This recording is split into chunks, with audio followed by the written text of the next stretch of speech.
আসসালামু আলাইকুম, আমি ইস্তিকার ফারুকী তোহা সোহেল স্যার সায়েন্স চেম্বারের পক্ষ থেকে সবাইকে স্বাগত জানাচ্ছি। আজকে আমি হাজির হলাম তোমাদের জন্য তোহফা নিয়ে। তোমরা যদি জেনে থাকো তোহফার মানে কি, অবশ্যই কমেন্ট করে আমাদেরকে জানাবে।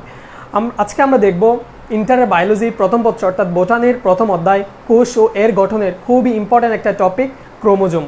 ক্রোমোজোমের একটা চার্ট দেওয়া আছে আমাদের বইতে। আমরা ওইটার যে উদ্ভিদ এবং প্রাণীর যে ক্রোমোজোমের মানগুলো দেওয়া আছে সেগুলো আমরা মুখস্থ না করে কীভাবে মনে রাখা যায় সেটাই দেখবো। এটা খুবই ইম্পর্ট্যান্ট আমাদের এসএসসি পরীক্ষা বলো বিভিন্ন প্রতিযোগিতামূলক পরীক্ষার জন্য। তাহলে দেখে নেওয়া যাক আমরা কীভাবে সেটা মনে রাখতে পারি।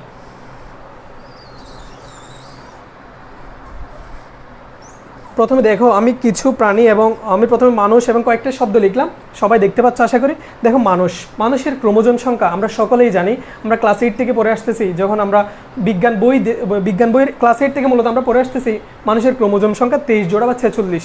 তাহলে আমি লিখি মানুষের ক্রোমোজোম সংখ্যা হচ্ছে 46টা।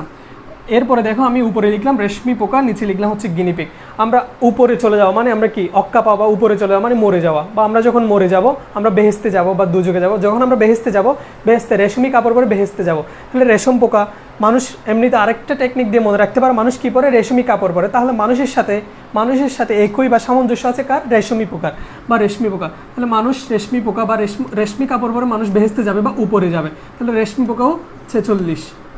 এরপরে দেখো, মানুষ পরীক্ষাগারে বা ল্যাবরেটরিতে সবচেয়ে বেশি একটা প্রাণীকে প্যারা দিয়ে থাকে, সেটা হচ্ছে গিনিপিগ। অর্থাৎ আমরা যখন পরীক্ষা নিরীক্ষা করি আমরা গিনিপিগ নিয়ে সবচেয়ে বেশি পরীক্ষা করি, বা যখন আমরা ইন্টারের যে প্র্যাকটিক্যাল প্রথম অধ্যায় প্রাণীর বৈচিত্র্য অধ্যায়ের আমরা যে প্র্যাকটিক্যালগুলো করি তখন আমাদের গিনিপিগ নিয়ে, অর্থাৎ আমরা সবচেয়ে বেশি প্যারা দিই প্রাণীটাকে। তাহলে এটা মানুষ প্যারা দেয় সবচেয়ে বেশি গিনিপিগকে মানুষের নিচে, বা এটা হচ্ছে ইনভার্স। আমরা জানি, আমি যদি এখানে ম্যাথের ভাষায় বলি, অর্থাৎ নিচে মানে হচ্ছে ইনভার্স বা বিপরীত। মানুষ অর্থাৎ মানুষের বিপরীত হচ্ছে গিনিপিগ। গিনিপিগের ক্রোমোজোম সংখ্যা মানুষের উল্টা, মানুষ 46, গিনিপিগের হচ্ছে 46। আচ্ছা সরি, 64, আমি উল্টাটা বলতেছি 64। তাহলে দেখো, প্রথমে মানুষের ক্রোমোজোম সংখ্যা 46। আমরা সবাই জানি মানুষ কী পরে, রেশমি কাপড় পরে। তাহলে এখানে রেশমি কাপড় নয়, রেশমি পোকা বা রেশমি পোকা 46। মানুষ সবচেয়ে বেশি প্যারা দেখতে প্রাণীকে, সেটা হচ্ছে গিনিপিগ, যার ক্রোমোজোম সংখ্যা 64। এরপরে দেখো, আমি দুই পাশে লিখলাম, যদি আমি এটা সংখ্যা রেখা দিয়ে যদি চিন্তা করি, আমি দুই পাশে দুইটা প্রাণী লিখলাম, একটা গরিলা আর একটা হচ্ছে খরগোশ। আমরা দেখব গরিলা এবং খরগোশ, মানুষ থেকে আমরা দুইটা প্রাণীতে যাবো, একটা হচ্ছে গরিলা, একটা খরগোশ। আমরা যদি সংখ্যা রেখার যখন ডানে যাই তখন হচ্ছে মানটা বাড়ে, আর সংখ্যা রেখার বামে গেলে মানটা কমে। আমি সংখ্যা রেখার ডানে যাব, আমি চিন্তা করতেছি কয়টা প্রাণীকে নিয়ে, বা মানুষের সাথে আমি তুলনা করতেছি দুইটা প্রাণীকে নিয়ে। মানুষ থেকে যখন আমি ডানে যাব তখন আমি 2 যোগ করব, +2। মানুষ থেকে যখন বামে যাব তখন আমি বিয়োগ করব, -2। তাহলে গরিলার ক্রোমোজোম সংখ্যা কত? তাহলে গরিলার ক্রোমোজোম সংখ্যা হচ্ছে মানুষের থেকে 2 বেশি, অর্থাৎ 48। এরপরে খরগোশের ক্রোমোজোম সংখ্যা খেয়াল করো, 2 কম, অর্থাৎ 44। এখন অনেকে বলে বা খরগোশ নাকি কলা খায়, খরগোশ কী খায়, অর্থাৎ খরগোশ কলা খায়। তাহলে খরগোশ খায় হচ্ছে কি, আমি আরেকটা কালার দিয়ে লিখি,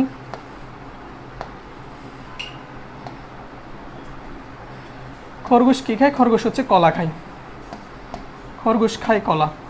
কলার ক্রোমোজোম সংখ্যাও কিন্তু 44। এরপরে দেখো হচ্ছে গরিলা কী খায়, গরিলা নাকি গোলালো খায়, গোলালো খায়। তোমরা দেখতে পারো গরিলা আসলে কী খায় আমি জানি না, আমি যা জানি গরিলা গোলালো খায়। তাহলে গোলালোর ক্রোমোজোম সংখ্যা,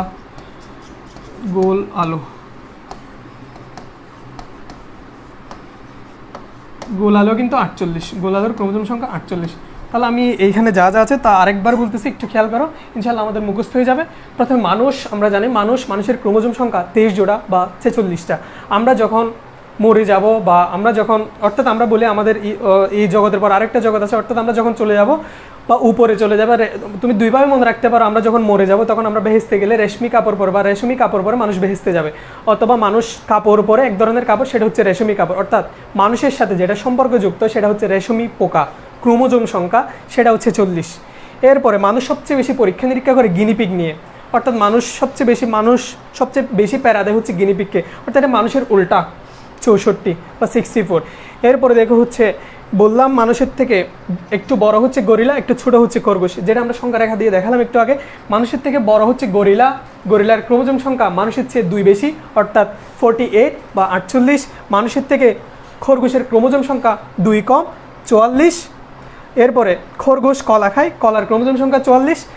আর গরিলা কী খায়, গরিলা গোলালো খায়, গরিলার ক্রোমোজোম সংখ্যা 48। আশা করি এই স্লাইডটা সবাই বুঝতে পারছে। এর পরবর্তী স্লাইডে আমি যাচ্ছি।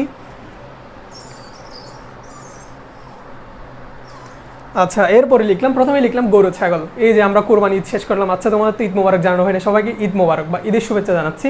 প্রথমে লিখলাম গরু ছাগল। গরু ছাগল আমরা যে কোরবানি করলাম, বা আমরা মধ্যবিত্ত ফ্যামিলি যখন কোরবানির পশু কিনে, তখন তাদের একটা বাজেট থাকে 60 to 70 বা 60 থেকে 70 হাজার।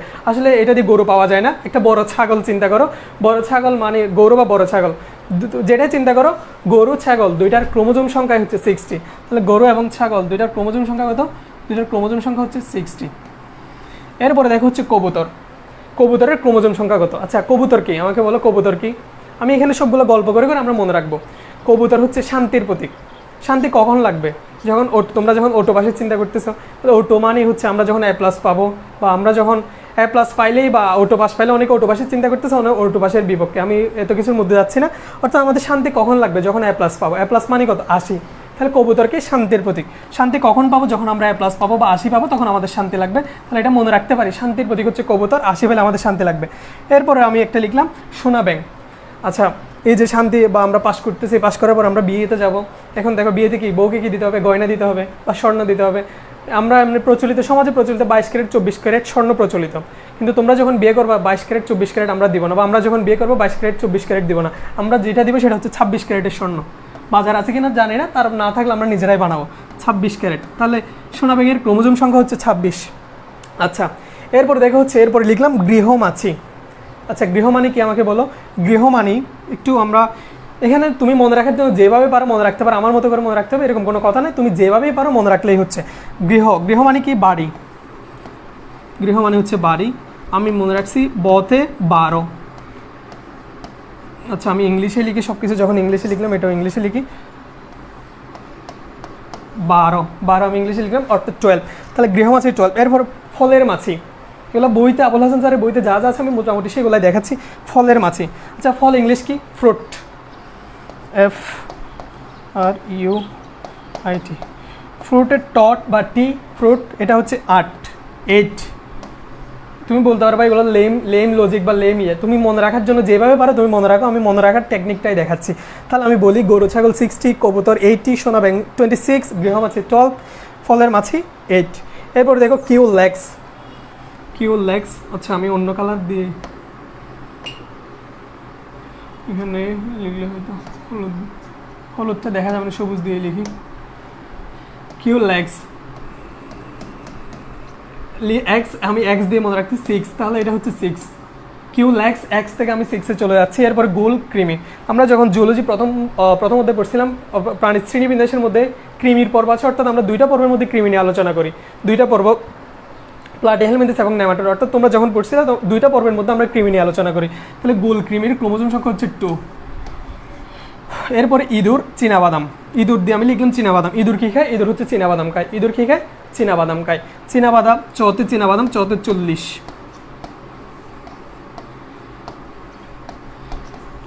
তাহলে ইঁদুর এবং চীনাবাদাম দুইটার ক্রোমোজোম সংখ্যা কিন্তু 40, অর্থাৎ 40।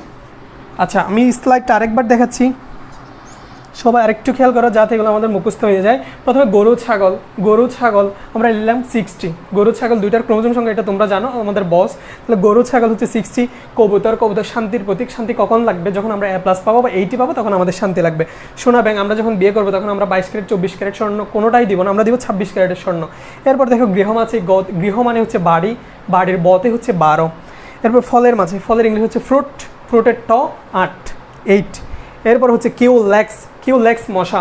ও বইয়ে যা লেখা আছে আমি তাই লিখলাম। কিউ লেগস আমি মনে রাখলাম X, কিউ লেগস দিয়ে মনে রাখলাম 6। এরপর গুলকৃমি। আমরা যখন জুলজি প্রথম পত্র পড়ছিলাম, জুলজি দ্বিতীয় পত্র, অর্থাৎ বায়োলজি দ্বিতীয় পত্র মানে হচ্ছে জুলজি। আমরা সেখানে পড়ছিলাম কৃমির পর্ব হচ্ছে 2টা, বা 2টা পর্বের মধ্যে কৃমি নিয়ে আলোচনা করছে। তাহলে আমি মনে রাখলাম গুলকৃমি 2। ইঁদুর কী খায়? চীনাবাদাম খায়। ইঁদুর চীনাবাদাম 4-তে, চীনাবাদাম 4-তে 40। তাহলে এটা মনে রাখা 40। আচ্ছা, এর পরবর্তী স্লাইডে যাচ্ছি আমরা। এর পরবর্তী স্লাইডে আমরা মোটামুটি উদ্ভিদ অংশ নিয়ে আলোচনা করব। প্রথমে আমি লিখলাম হচ্ছে ধান, লিখলাম টমেটো, লিখলাম ধান এবং টমেটো কি? আমাকে বলো। আমরা 12 মাসে পেয়ে থাকি, বা ধান টমেটো আমাদের 12 মাসে প্রয়োজন, বা আমরা 12 মাসে পেয়ে থাকি। তাহলে এটা দুইটা আমরা 12 মাসেই পাচ্ছি। এটাও পাচ্ছি, এটা দুইটা। তাহলে 12 মাস পাচ্ছি। 12 গুণ দুইটাকে কিন্তু আমরা 12 মাস পাচ্ছি, তাহলে এটা হচ্ছে 24। আশা করি বুঝতে পারতেছো। মনে রাখার জন্য আমি যেভাবে তোমাদের বই যেটা আছে আমি ওই চারটা থেকে বলতেছি, তোমরা বলতে পারবা এখানে তো 12 দিয়ে আরও অনেক কিছু আসতে পারে। আমি মোটামুটি তোমাদের আবুল হাসান স্যারের বইয়ে যে চারটা আছে ওইটা মুখস্থ করার চেষ্টা করতেছি বা মনে রাখার জন্য। ধান এবং টমেটো দুইটাই আমরা 12 মাস পেয়ে থাকি, ধান এবং টমেটো দুইটাই 12 মাস পেয়ে থাকি, তাহলে 12 গুণ 2 এটার ক্রোমোজোম সংখ্যা হচ্ছে 24। আচ্ছা, এরপরে গম। ধানের বিপরীত হচ্ছে পুরাটাই বিপরীত, অর্থাৎ ইনভার্স। ধান যত তার বিপরীত হচ্ছে গম। ধান যদি মনে থাকে তোমার গমটাও মনে থাকবে, গম হচ্ছে 42। আচ্ছা, এরপরে দেখো হচ্ছে ভুট্টা। ভুট্টা ট দিয়ে আমরা যদি বলি T20। মনে রাখার জন্য তুমি যেভাবে পারো মনে রাখতে পারো, তোমার এখানে লেম বলতে পারো, এই যা বলার ইচ্ছে বলতে পারো, কিন্তু তোমার মনে রাখার জন্য এভাবেই মনে রাখলে আমার মনে হয় সহজ। ভুট্টা T20, টতে T20 কয়বারের খেলা? 20 ওভারের খেলা বা ক্রোমোজোম সংখ্যা, তাহলে ভুট্টার ক্রোমোজোম সংখ্যা কত? 20। আচ্ছা, এরপরে আসে হচ্ছে জব, পাট, শশা। যখন ডিপ জলের সবচেয়ে পরিচিত আমাদের একটা টপিক, যাবি আমার লগে পাট খেতে যাবি আমার লগে, তোমরা অনেকে ভালো বলতে পারবা। তাহলে এখানে আমরা যদি বলি যাবি পাট খেতে, যদি ডিপ জল এইভাবে ডিপ জল না আমি বলতাম আমি যাবো পাট খেতে, কি নিয়ে? শশা নিয়ে যাবো। কী কারণে যাবো? ইচিং বিচিং তোমরা যাই বলতে পারো, যে কোনো কাজের জন্য যাচ্ছি, এটা তোমরা মনে রাখতে পারো। আমি একটা সংখ্যা বলতেছি, তাহলে জব, যাবি আমার লগে, আমি যদি লিখি যাবো পাট খেতে শশা নিয়ে, যাবো পাট খেতে শশা নিয়ে, তাহলে যাবো পাট খেতে শশা নিয়ে, এটা দিয়ে আমি মনে রাখবো হচ্ছে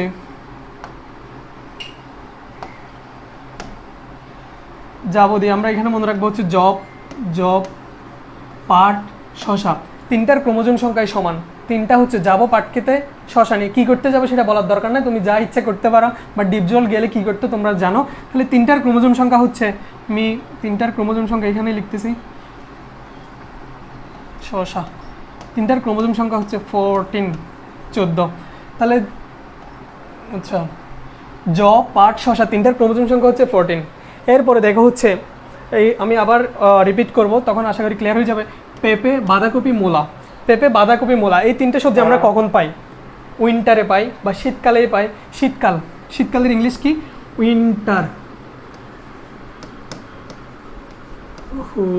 কি লিখতেছি?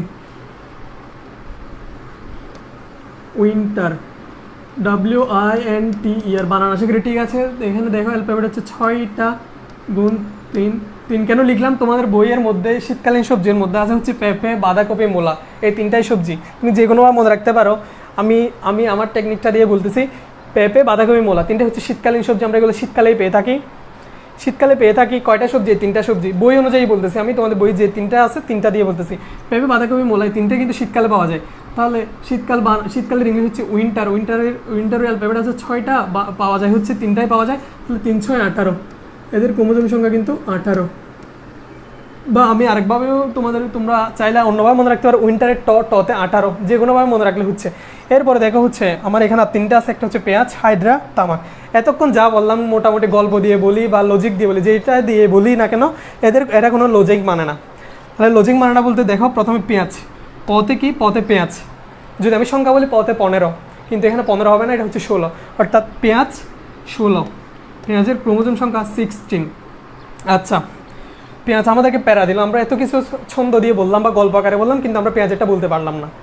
এখন হাইড্রা আরও বেশি প্যারা দেয়, অর্থাৎ পেঁয়াজের দ্বিগুণ প্যারা দেয়, পেঁয়াজের চেয়ে বেশি প্যারা দেয়। তাহলে পেঁয়াজের দ্বিগুণ কি? হাইড্রার ক্রোমোজোম সংখ্যা কত? হাইড্রার ক্রোমোজোম সংখ্যা হচ্ছে 32। আচ্ছা, আমি পেঁয়াজটা আবার বলতেছি। পেঁয়াজ আমরা এতক্ষণ যা বললাম সব কিছু লজিক দিয়ে বলতেছি বা কোনো গল্প দিয়ে বলতেছি বা যে কোনোভাবে আমরা টেকনিক দিয়ে বলতেছি, কিন্তু আমরা পেঁয়াজের জন্য কোনো টেকনিক বলতে পারলাম না। আমি বলতেছি পতে পেঁয়াজ, পতে 15, কিন্তু আসলে এটা তো 15 না, এটা হচ্ছে 16 বা 16। তাহলে পেঁয়াজ আমাদেরকে মোটামুটি প্যারা দিল। এরপর হাইড্রা আরও বেশি প্যারা দিল, তাহলে হাইড্রা পেঁয়াজের দ্বিগুণ প্যারা দিল, তাহলে হাইড্রা হচ্ছে পেঁয়াজের ডাবল, মানে হচ্ছে 32 বা 32। এরপর আরেকটা এখানে লিখলাম হচ্ছে তামাক। আচ্ছা, তামাক খেলে কী হয়? তামাক খেলে হচ্ছে যক্কা হয়। তামাক খেলা হয় হচ্ছে যক্কা থেকে সেরে উঠতে তোমার সময় লাগবে হচ্ছে 28 সপ্তাহ। এটা ডাক্তাররা ভালো বলতে পারবে, আমি যেটা জানি সেটাই বললাম। তামাক থেকে সেরে উঠতে, অর্থাৎ তামাক খেলে তোমার হবে যক্কা থেকে সেরে উঠতে 28 সপ্তাহ সময় লাগে। তোমার এখানে মনে রাখতে হবে তামাকের ক্রোমোজোম সংখ্যা 28। আচ্ছা আমি এই স্লাইডটা আরেকবার বলতেছি, আরেকটু খেয়াল করো। প্রথমে আমরা লিখলাম হচ্ছে ধান এবং টমেটো। ধান এবং টমেটো দুইটা হচ্ছে 12 মাসি সবজি, অর্থাৎ এগুলো আমরা 12 মাসে পেয়ে থাকি। তাহলে দুইটা 12 মাসি সবজি আমি মনে রাখার জন্য বললাম 12 গুণ 2 অর্থাৎ 24। তাহলে ধান এবং টমেটো দুইটার ক্রোমোজোম সংখ্যা 24। এরপরে ধানের বিপরীত বা ধানের উল্টা হচ্ছে গম। তাহলে গম হচ্ছে 24 উল্টা হচ্ছে 42। এরপরে ভুট্টা T20, তো ভুট্টার ক্রোমোজোম সংখ্যা হচ্ছে 20। এরপরে জব, পাট, শশা।